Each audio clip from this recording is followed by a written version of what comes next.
Welcome to the Living the Dream podcast with Curveball. If you believe, you can achieve.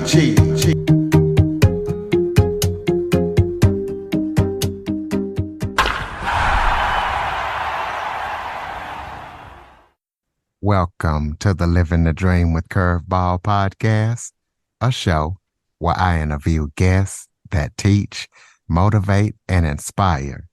Today, I have an amazing guest. He is singer-songwriter John KRONDES. John hooked up with the ELVIS original musicians and singers, and his story is amazing, how he met them. He's going to be talking about that and everything else that he's up to. Also, his dad did music, and we're going to be talking about his last name.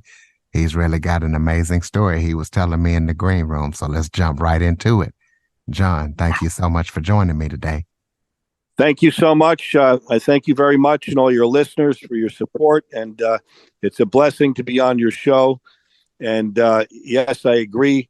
I'm living the dream with you and your listeners. And I first like take time out for a second to thank God and all my rock and roll angels in heaven. Now I have a lot of them. My father, Jimmy KRONDES, Joe Esposito, who passed on, helping me record all these songs, was Elvis Presley's road manager and best friend. And we've lost a few of these musicians. And yes, this is a dream.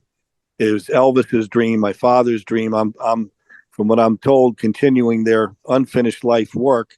And I thank God and pray and thank God every day for my blessings in being here first and having the opportunity to make this music and the blessing. I have a lot of support, a lot of beautiful people, radio stations like yourself and fans that have just started hearing this music. And it's just wonderful. I thank God and thank you. And thank everyone for having me here.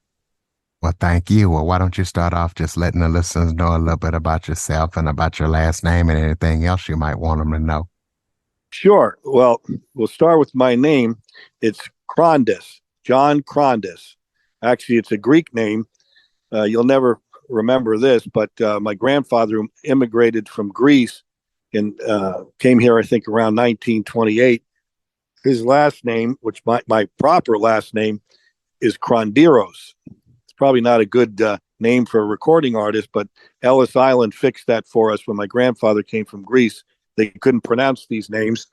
And he said, okay, your name is KRONDES. My grandfather had the same name, John KRONDES. So that's the name, John KRONDES. Everything on social media, that might be one of your questions. If somebody's looking to check me out and hear more about this, everything's easy. If you can just remember my name, it's all at John KRONDES. Instagram, we've got a 1 million+ followers there. Some beautiful people all over the world have been writing to me and listening to my music and the news. It's at John KRONDES on Instagram, Facebook, and Twitter, and also on LinkedIn. I have an incredible amount of new people, a lot of radio DJs and professionals, programmers, fans from all over the world on LinkedIn. It's John KRONDES, but I think it says FSA, John KRONDES Records. But just remember John KRONDES, and you'll find me. I have a website too, johnkrondes.com. Yeah, you've definitely answered a lot of questions about the contact info. There you go, listeners, johnkrondes.com. Well, tell us how you got into singing and songwriting. Well, I was singing since I was a little kid. My father, who preceded me, Jimmy KRONDES, wrote a lot of very important songs, an award-winning songwriter and a record producer. And as I'll quote my mother, as Florence KRONDES said, I was born into the recording studio, came out of the womb into a recording studio. Since I was born, every house that I lived in till my father passed away in 1986 had a recording studio in the basement. And my father was proud to keep up with technology, went from 4-track to 8-track to 24-track at the time he died in 86. And my father, wrote all kinds of things. Aside from hit records, he also wrote songs for the Harvey comic books and the characters, and had a big contract. And I actually was approved and cast to sing a few of those songs, which sold millions of records. The Harvey Comics records, I sang the song Baby Huey, which did very well, sold a few million copies. And that's actually on YouTube. I've people told me, and I saw that. You could hear me singing that at 7 years old. So I was being molded to do this since the day I was born. I actually wrote a very beautiful song with my father called The Way I Feel Tonight that I have all the Elvis musicians on and the Jordanaires and the Sweet Inspirations. None of this has been released yet. All my songs with the blessing of God and rock and roll heaven have just started coming out this past year, along with the Elvis movie. And now with the Priscilla movie coming out, there's a very big worldwide campaign that's about to hit with the timing of that movie, with my song again, The End, with the Jordanaires, which was written by my father. So I've been, working on this. My father was training me, taught me how to write music, which I asked him, how do you write music? His answer was, it comes from God. And I was able to write one gorgeous song, this song, The Way I Feel Tonight, with my dad. And he died soon after, when I was very young, 1986. Well, So that's the fast answer. Absolutely. Well, tell the listeners about how you got hooked up with the Elvis original musicians and singers.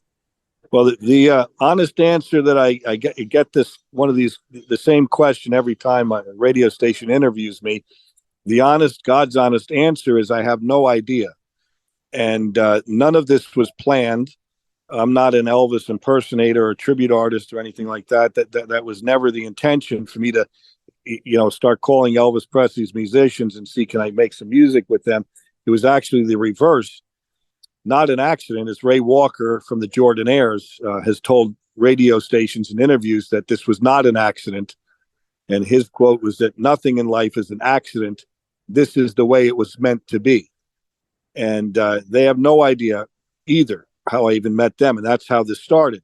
I wrote a new arrangement on my father's song, The End, which was a very big hit by Earl Grant in 1958, Nancy Sinatra, the Bee Gees, all kinds of people have done that song. Mine's the latest recording. And Elvis Presley actually sang that song written by my father, The End, also known as At the End of a Rainbow, to his future wife, Priscilla Bellew, the very night they met in Germany. And I showed my new arrangement. It was just a piano track, my voice.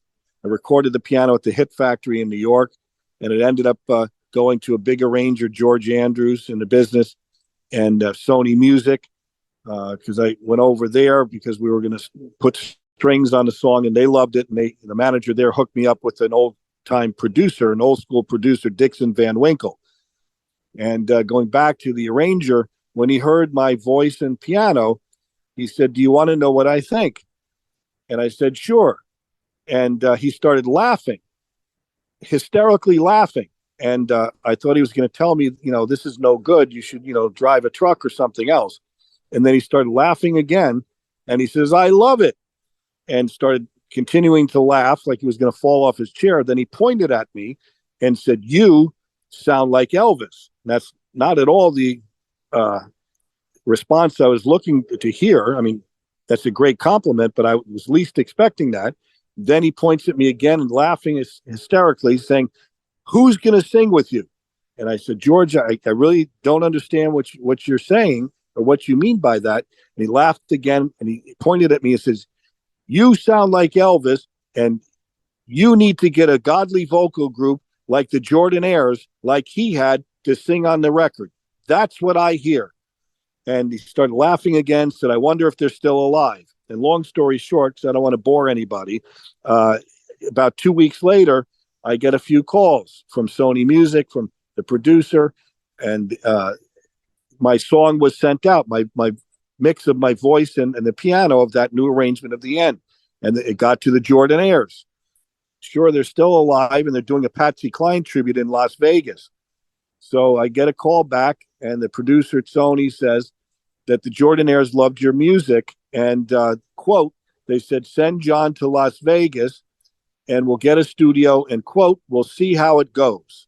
So Dixon Van Winkle, the producer, said, "Let's get a few more songs together. It's silly to have one song to go to Las Vegas to record one song with the Jordanaires. This is a big opportunity." So we started 3 more tracks. One of them being the very famous song that Elvis sang with the Jordanaires, "Can't Help Falling in Love." I believe it was 1960 or 61. And it was just magic, absolute magic. There's a room full of people and producers. The Sony producer came to Las Vegas with me to record the Jordanaires. The minute they started singing on the end, the first song, people were gasping, saying, "Oh my God, it's that sound. It's the Memphis sound." And people from that moment just loved the sound of my voice and the Jordanaires. It just worked. It clicked. It was the harmonies. It just was meant to be. And from that song, the end, Sony put that out. We started getting radio play from the beginning, and fans were calling stations from the very beginning saying, "Is this Elvis?" And they couldn't understand what they're hearing. And, long story short, this project just kept exploding. And I started getting calls from people that played with Elvis. And I ended up talking to Ronnie Tutt, the drummer from the TCB band that toured with Elvis from 1969, did all the Las Vegas Hilton shows to the very last concert. And he asked me, do you want to try a session with us? They heard the end. And so I did a recording session a few years later in Nashville with the TCB band. And the God's honest truth, before I even got home, I'm living in Connecticut. My mother picks me up at Newark Airport 2 days later. I cut 5 or 6 tracks with the TCB band in my first session, and I get a call on my cell phone leaving the airport from Joe Esposito, Elvis Presley's best friend in life, his road manager for 20 years, was with him to the end, said, "I heard about your session with the TCB band. When can I hear those songs?" And he flew me out to Los Angeles and set up a recording studio there with media and some other music people to hear those first group of songs that I recorded with the TCB band. And I had the Jordanaires voices on there and the Sweet Inspirations. And he stood up and grabbed my arm and he cried, brought tears to his eyes. And he says, I can't believe what I'm hearing. He says, I closed my eyes and I thought I heard Elvis. He says, this is remarkable. And he said, I'm going to help you. And everybody clapped. This has been the reaction from the beginning. It's when people hear this music, it's so powerful. Removing myself from the entire thing, I'm part of this, but it's eerie. It's eerily beautiful. When you put all these people together, it doesn't sound like Van Halen. It doesn't sound like the Eagles. It's Elvis music. And it sounds like, and that's what media is saying, that John KRONDES has picked up where Elvis left off. I'm not in any way, shape, or form trying to copy Elvis. That's not what this is about. All these people found me. Getting back to the point, that's what you asked me. Even the musicians have no idea how we met each other. Everybody was an introduction. During the first session with the TCB band, actually right before the session, Ronnie Tutt, the drummer, in putting together the group, said, I'd like to bring another guitar player. His name is Reggie Young, to play with James Burton. He said he played with Elvis too. And at the time, I really didn't even know who he was. And everything was magical. That was such a powerful session. And Reggie Young comes up to me, all the musicians during that session, saying, this is great music. We love the music. Everybody would ask, do you have any more songs? And I would laugh and I would say, I've got tons of songs. My father wrote a lot of hit songs. My father wrote songs that were given to Elvis to record, some of which that I started bringing to show the band, because my mother said, show the band this song, that song. Elvis was holding a few of my father's songs to record when he died. So I ended up now recording some of Elvis Presley's songs written by my father that he was supposed to record. So the next thing I know, I end up recording with the American Sound Studio Band. And Reggie Young was the guitar player of the American Sound Studio Band. Who that is, that was Elvis Presley's recording band that in 1969 recorded Suspicious Minds with Elvis and Don't Cry Daddy, Kentucky Rain and others. They were the hottest studio band in the United States in the country from 1967 to 1972. And on my current single, A Dream for Peace, which is a medley of If I Can Dream, the song Elvis sang in the 68 comeback special, and Classical Dream, that's the American Sound Studio Band on that recording that recorded Suspicious Minds with Elvis, his last #1 hit. That's the band on this single, A Dream for Peace. And we have all of Elvis's backup singers, the Jordanaires, the Stamps, the Imperials, the Sweet Inspirations, Millie Kirkham, they all sang on that song, and Elvis Presley's horn section. And this is how it went. And it's still happening. I'm still being introduced to people, even in the last year, a guitar player, Billy Sanford, that played with Elvis. Everything was through an introduction. And the more this keeps growing and building, that's how this has happened. I kept getting calls that, do you have any more songs? And I'm writing songs. I'm still recording songs of my father's. This just keeps going, and it's become now an international sensation. What we're doing is reaching people and striking a chord where people are hearing music they thought was forever lost. We're continuing the mission to save the Memphis sound. Absolutely amazing. So tell us about some of your biggest musical influences. Was Elvis one of them? Well, absolutely, and I'll tell you why. My father, aside from being a songwriter, my father, Jimmy KRONDES, was a record producer and also worked in the capacity of the record executive. My father worked at RCA Records and ABC Records in the 1970s. And when I was a little boy, very little boy, I remember the moment my father bringing me home the single Suspicious Minds. My father was working at RCA Records at that time, and I was probably 3-4 years old. And I remember playing that song over and over again. And it's ironic. And here I am now, my songs are just being released. And on my song is that same band that played Suspicious Minds that's playing on this record. And that's what's tripping people out, pardon my French. People around the world are calling radio stations. The programmers are baffled, and everybody's asking, how is this possible? And I have no idea. Nobody has an explanation. It was a gift from God. I mean, all these people appeared in my life and are still appearing in my life. And now I have even more of the world's greatest players that are appearing in my life. A few of these Elvis musicians have passed on, unfortunately, like Joe Esposito, who managed my project until he died in 2016. And many of them have passed on beginning in 2015, 16, 17. Ronnie Tutt, the drummer, died in 2021. And DJ Fontana, Elvis Presley's very first drummer, played on 6 of my new songs. We haven't even released them yet. We were very close. We were trying to get him to come back in the studio again. He wanted to record more songs, and he died in his sleep in 2018. So all these things crushed me. And people would say, what are you going to do with all these songs? Stop recording. Why are you spending all this money? And now it's coming to life. And it's a good thing that I didn't listen to any of these people, because it costs a lot of money, but it's not about the money. This is a mission. Somehow or another, I was chosen to finish my father's unfinished work. And as Joe Esposito said, I'm finishing Elvis's unfinished work.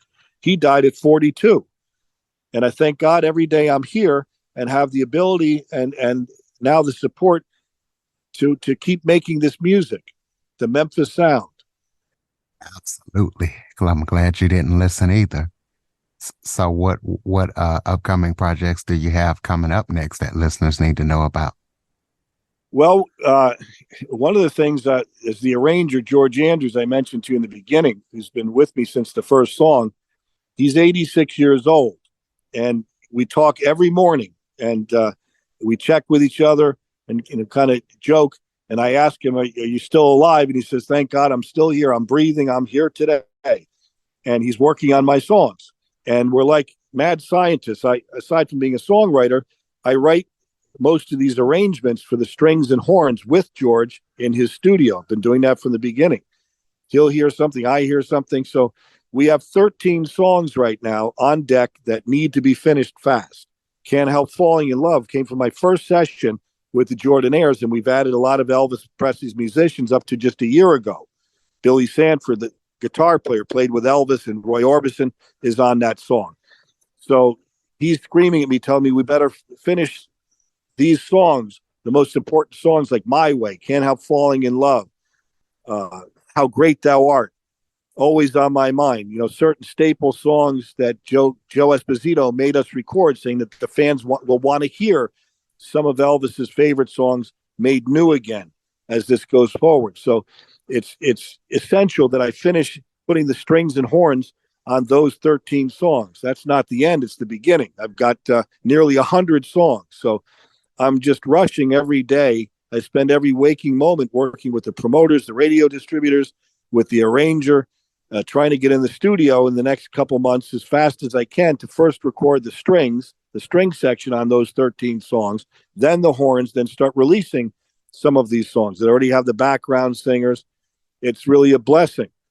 And I'm writing new songs. I have, as an example, two of Billy Joel's musicians that have joined my project. They heard about me all through introductions, heard my music, and I have Billy Joel's drummer of 30 years, Liberty DeVito, who just played on 8 of my new songs that we just started in the past year.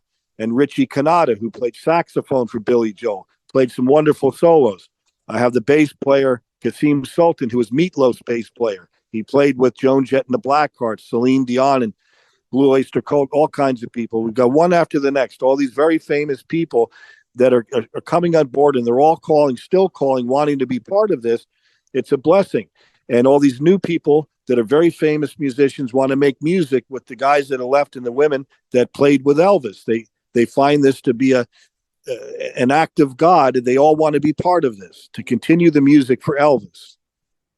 Absolutely. Well, again, listeners, the social media, John KRONDES, the website, johnkrondes.com.